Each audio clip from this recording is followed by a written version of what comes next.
Welcome all of you in your YouTube channel Bhairav Classes Online. Today we shall discuss about the arrangement of sentence. How do we arrange the words while translating the sentence Hindi to English and English to Hindi? यदि हम बात करते हैं कि हिंदी और English language दोनों के अंदर सेंटेंस के स्ट्रक्चर में डिफरेंस देखने को मिलता है। यदि हम बात करें, पहले हम बात करते हैं हिंदी सेंटेंस के स्ट्रक्चर की। हिंदी सेंटेंस स्ट्रक्चर में हमें वर्ब सेंटेंस के बिल्कुल लास्ट में देखने को मिलता है। यदि हम बात करें हिंदी सेंटेंस और इंग्लिश सेंटेंस दोनों के अंदर यदि एक शब्द दिया हुआ है तो वह दिया गया सब्जेक्ट, वह दिया गया शब्द वर्ब ही होगा। और किसी भी सेंटेंस को 3 पार्ट में डिवाइड किया गया है, सब्जेक्ट, ऑब्जेक्ट और वर्ब। यदि हम बात करें, सब्जेक्ट हमारा सेंटेंस में शुरू में भी हो सकता है और सेंटेंस के बीच में भी हो सकता है। तो सेंटेंस के अंदर सब्जेक्ट और ऑब्जेक्ट का कोई जगह निश्चित नहीं है, बल्कि देखा जाए तो सेंटेंस के अंदर वर्ब हमें हिंदी सेंटेंस में लास्ट में देखने को मिलेगा। यदि बात करें हम, तो सेंटेंस के अंदर वर्ब को ढूंढने के बाद हम वर्ब के आगे कुछ क्वेश्चन वर्ड लगाकर सब्जेक्ट और ऑब्जेक्ट को ढूंढ सकते हैं। यदि बात की जाए वर्ब की, तो वर्ब हमारे 2 टाइप के होते हैं, एक मेन वर्ब और एक helping verb. Main verb sentence के अंदर जो भी काम मतलब एक्शन होगा वही हमारा मेन वर्ब कहलाएगा। यदि बात करें हम हेल्पिंग वर्ब की, तो सेंटेंस के अंदर जो भी मेन वर्ब के साथ जुड़ा हो वो हमारा हेल्पिंग वर्ब। यदि आपको विद्यार्थी कक्षा में पढ़ रहे हैं तो इस सेंटेंस के अंदर एक्शन हुआ पढ़ने का, तो ये हमारी मेन वर्ब, और पढ़ रहे के साथ में जुड़ा हुआ है ये हमारी हेल्पिंग वर्ब। कुछ लड़के मैदान में क्रिकेट खेल रहे हैं, अब यहाँ पर काम हुआ खेलने का, तो इस सेंटेंस के अंदर खेलना हमारी मेन वर्ब और खेलने के साथ जुड़ा हुआ है वो हमारी हेल्पिंग वर्ब। हम देखते हैं कि सेंटेंस के अंदर वर्ब ढूंढने के बाद हम ढूंढते हैं सब्जेक्ट और वर्ब ऑब्जेक्ट। किसी भी सेंटेंस के अंदर सब्जेक्ट हमारा नाउन या प्रोनाउन ही होगा। यदि हम बात करें पार्ट ऑफ स्पीच में से केवल नाउन और प्रोनाउन के पास ही सब्जेक्ट बनने का हक है। हमारा सब्जेक्ट लिविंग और नॉन लिविंग दोनों प्रकार का हो सकता है। लिविंग की बात की जाए जिसके अंदर मूवमेंट हो, मतलब जो चल फिर सके, जैसे कोई वर्ड या एनिमल, ह्यूमन बीइंग, इनके अंदर मूवमेंट है, इसीलिए ये लिविंग कैटेगरी में।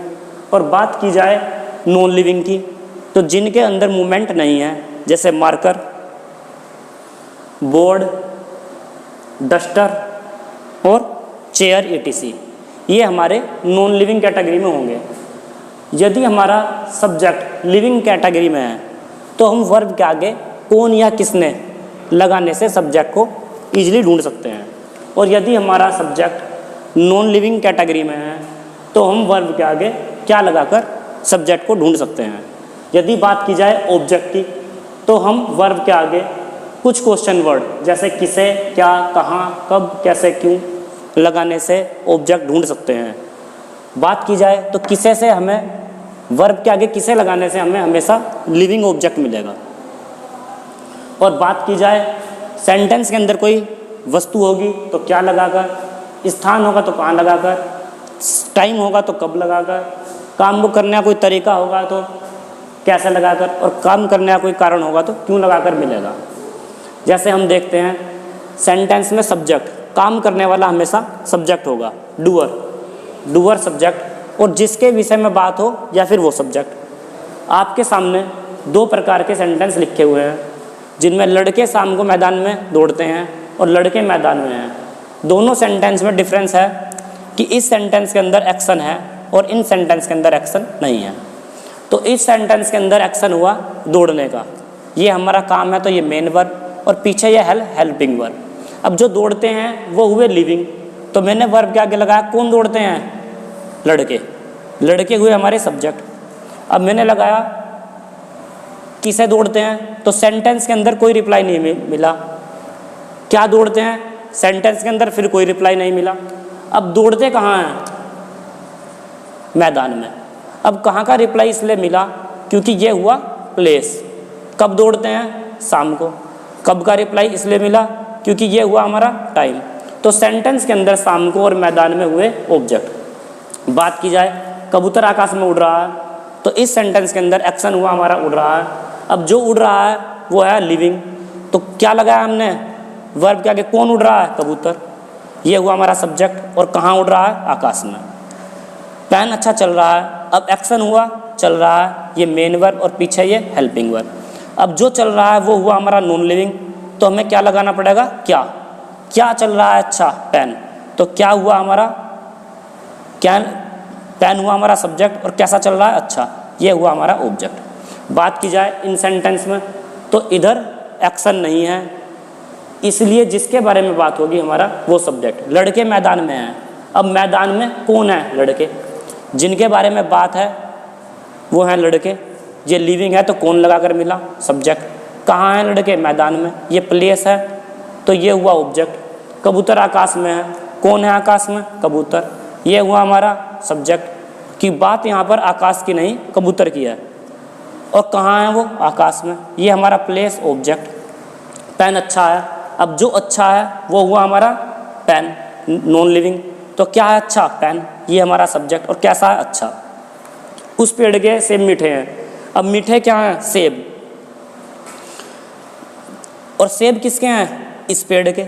यहाँ सेब हमारे सब्जेक्ट हुए क्योंकि मीठे यहाँ पर सब्जेक्ट, मीठे यहाँ पर सेब हैं, इसलिए इस सेंटेंस के अंदर सेब हुए हमारे सब्जेक्ट। और सेब कैसे हैं, मीठे।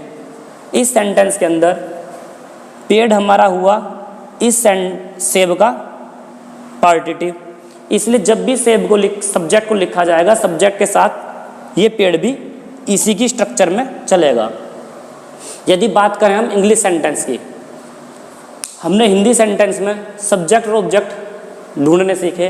वर्ब के आगे हमने लिविंग सब्जेक्ट ढूंढने के लिए कौन या किसने लगाया, और नॉन लिविंग सब्जेक्ट ढूंढने के लिए क्या लगाया। और वर्ब के आगे हमने ऑब्जेक्ट ढूंढने के लिए किसे, क्या, कहाँ, कब, कैसे, क्यों, क्वेश्चन वर्ड लगाए। यदि बात की जाए इंग्लिश सेंटेंस की, तो इंग्लिश सेंटेंस में हम सब्जेक्ट के बाद वर्ब और वर्ब के बाद ऑब्जेक्ट को लिखते हैं। इंग्लिश सेंटेंस में हमेशा वर्ब सब्जेक्ट और ऑब्जेक्ट के बीच में होगी। यदि बात की जाए वह हमें पढ़ाता है, इस सेंटेंस के अंदर एक्शन हुआ पढ़ाने का।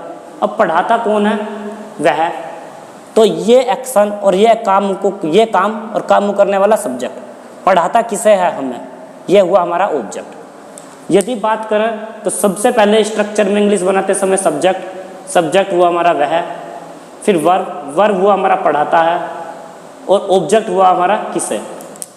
तो वह की इंग्लिश ही, पढ़ाता की टीच, और हमें की अस। वह हमें 10 बजे कक्षा में इतिहास पढ़ाते हैं। अब इस सेंटेंस के अंदर हुआ पढ़ाते, एक्शन, मेन वर्ब। तो इस काम को करने वाले हैं वह, जो सजीव हैं, लिविंग हैं। तो कौन पढ़ाते हैं, वह हुए हमारे सब्जेक्ट। अब मैं पहले नंबर पर बोलता हूँ किसे पढ़ाते हैं, हमें। किसे लगाकर हमें मिला, ये हमारा है लिविंग। क्या पढ़ाते हैं, इतिहास। कहाँ पढ़ाते हैं, कक्षा में। और कब पढ़ाते हैं, 10 बजे। यदि हम सेंटेंस की बात करें तो सबसे पहले सब्जेक्ट वह, सब्जेक्ट के बाद वर्ब, पढ़ाते हैं के बाद में ऑब्जेक्ट। हमने देखा कि ऊपर वाले सेंटेंस में केवल एक ऑब्जेक्ट था जिसे हमने वर्ब के तुरंत बाद लिख दिया, लेकिन इस सेंटेंस के अंदर आपको एक से अधिक ऑब्जेक्ट देखने को मिल रहे हैं। तो हम सबसे पहले किसे, फिर क्या, कहाँ, कब, कैसे, क्यों के अनुसार अरेंजमेंट करेंगे। तो सबसे पहले किसे के लिए हमने हमें, किसे के बाद क्या, इतिहास, क्या के बाद कहाँ, कक्षा में, और कब, 10 बजे। देखा जाए तो वह की ही, पढ़ाते हैं के लिए टीचिस, हमें की अस, हिस्ट्री, इन दी क्लास, और एट 10 o'clock। माता जी हमें रात में कहानियाँ सुनाएंगी। काम हुआ सुनाने का, तो ये मेन वर्ब, और गी हुआ हमारा हेल्पिंग वर्ब। अब कौन सुनाएंगी? माता जी। तो माता जी ये काम और ये काम करने वाली सब्जेक्ट। अब किसे सुनाएंगी? हमें। क्या सुनाएंगी? कहानियाँ। कहाँ सुनाएंगी? इस सेंटेंस के अंदर कोई प्लेस नहीं है, इसलिए कहाँ का रिप्लाई नहीं मिला। कब सुनाएंगी? रात में। अब यदि बात करें सबसे पहले सब्जेक्ट माता जी, सब्जेक्ट के बाद में वर्ब, सुनाएंगी। किसे सुनाएंगी? मुझे, हमें। किसे के बाद क्या सुनाएंगी? कहानियाँ। कहाँ? इस सेंटेंस के अंदर है नहीं, तो कब सुनाएंगी? रात में। यदि हमें किसी सेंटेंस के अंदर हेल्पिंग वर्ब और मेन वर्ब दोनों लिखनी पड़े, तो हम इंग्लिश बनाते समय हेल्पिंग वर्ब को पहले और मेन वर्ब को बाद में लिखेंगे। तो यहाँ पर सुनाना हमारा मेन वर्ब और गी हमारी हेल्पिंग वर्ब। तो पहले हमने हेल्पिंग वर्ब को लिया विल, और बाद में सुनाने की हमने लिखी tell. Mother will tell us, हमें की अस हुई, और स्टोर कहानी की दी स्टोरीज, और रात में एट नाइट। गाय की पूंछ लंबी है, लंबी क्या है? पूंछ, और पूंछ किसकी है? गाय की। यहाँ इस पूंछ की मालिक हुई गाय। तो बात की जाए सबसे पहले सब्जेक्ट गाय, और साथ में ये स्ट्रक्चर जू का तू चलेगा सब्जेक्ट के साथ, गाय की पूंछ, फिर वर्ब, सब्जेक्ट के बाद वर्ब है, और कैसी है? लंबी। गाय की काऊ, की के लिए एपोस्ट्रोफेस, और पूंछ की टेल, है के लिए इज और लॉन्ग। हम बात करते हैं किसी भी सेंटेंस के अंदर हम subject plus verb plus object को इंग्लिश बनाते समय इसी के अकॉर्डिंग लिखते हैं। एग्जाम्पल के लिए, मैंने उसे एक पेन दिया। अब एक्शन हुआ देने का, दिया किसने? मैंने। ये काम और ये काम करने वाला सब्जेक्ट, दिया किसे? उसे, और क्या दिया? एक पेन। तो हम देखें सेंटेंस में पहले क्या आएगी? सब्जेक्ट की मैंने, सब्जेक्ट के बाद वर्ब, दिया के लिए गेव, और फिर ऑब्जेक्ट किसे और फिर क्या? हिम, उसे की हिम, और क्या दिया? एक पेन। हम सेंटेंस को इसी के अकॉर्डिंग अरेंज करते हैं, लेकिन कभी कभी हम किसे और क्या का स्थान रिप्लेस कर सकते हैं।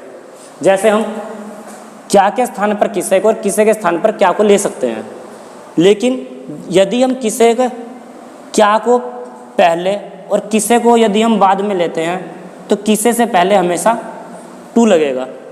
जैसे आई गेव, मैंने इधर पेन को पहले लिया और हिम को बाद में, तो इधर हमें किसे के रिप्लाई से पहले टू लगाना पड़ेगा। आपके सेंटेंस के स्ट्रक्चर को हमने समझने की कोशिश की। आप शायद आप लोगों की समझ में